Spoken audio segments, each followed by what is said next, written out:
Audrey, on a parlé des 80 ans du débarquement, les plages normandes donc. Le littoral normand, il a bien changé depuis 80 ans. Énormément. La faute à l'érosion ?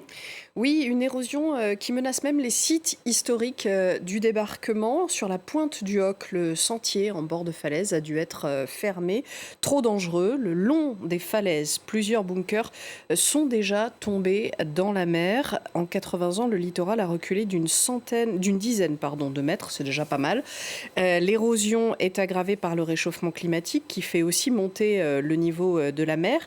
Les plages du débarquement pourraient donc aussi disparaître sous les eaux qui vont monter d'1 mètre selon la trajectoire actuelle du réchauffement climatique. Depuis 10 ans, l'historien Stéphane Lamache effectue un inventaire des sites historiques de la Seconde Guerre mondiale en Normandie pour le compte de la DRAC, la Direction régionale des affaires culturelles, dans l'espoir de les préserver. Cet inventaire, il s'achève cette année et la DRAC va donc devoir décider quels sites pourront bénéficier de mesures de protection. Ils sont plus de 90 à l'heure actuelle à être menacés de disparition. En 2010, les États-Unis avaient payé près de 5 millions d'euros pour renforcer avec des pierres et du béton la pointe du Hoc, vous la voyez à l'image, pour éviter que le bunker conquis par le colonel Röder et ses hommes, c'est une bataille importante, tombe de la falaise. Vous voyez qu'il est juste au bord maintenant. L'autre solution, c'est de déplacer ces sites plus à l'intérieur des terres, mais ce qui leur fait perdre évidemment une valeur historique, d'authenticité.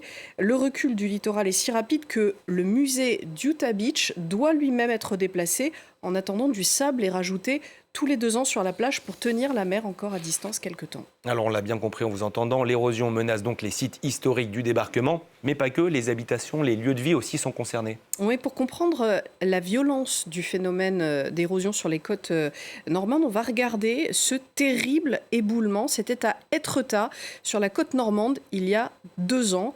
Le réchauffement climatique accélère le phénomène d'érosion parce que les événements météorologiques, les tempêtes sont plus fortes, les vagues ont plus de force, parce qu'aussi les niveaux des mers montent avec la dilatation de l'eau sous l'effet de la chaleur et la fonte des glaciers et des calottes glaciaires.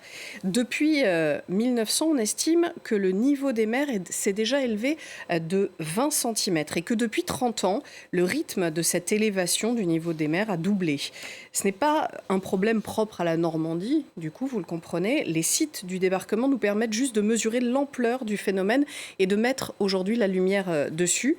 L'an dernier, en février, un pan de falaise de 40 mètres de large s'est aussi effondré dans la commune de Fécamp, sur cette côte normande. La ville a été obligée d'interdire de s'approcher à moins de 15 mètres de la falaise et les promenades aussi en dessous pour éviter de prendre les rochers sur la tête.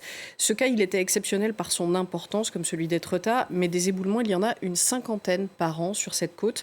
48 villes de la région font face à un risque d'érosion ou de submersion selon une liste du gouvernement. Ces côtes de craie blanche, jumelles de celles de Douvres côté britannique, reculent en moyenne de 20 cm par an.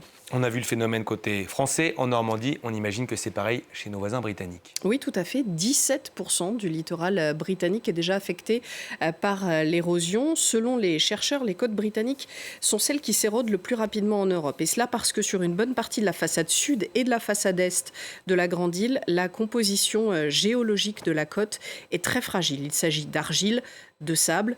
Conséquence, ce sont aussi les côtes britanniques les plus protégées d'Europe, avec 2300 km de murs en béton ou de brise-lames pour ralentir l'érosion. Pour comprendre le rôle du réchauffement climatique, pour chaque centimètre de montée des eaux, on perdra 100 cm de côte, ça c'est une estimation que font les scientifiques.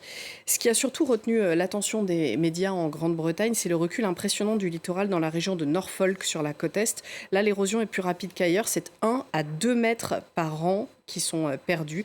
La ville d'Appisburgh est tout simplement en train de disparaître. 35 maisons ont été détruites en 20 ans. 17 millions de Britanniques qui vivent près du littoral pourraient voir leur vie bouleversée par ce phénomène de plus en plus rapide.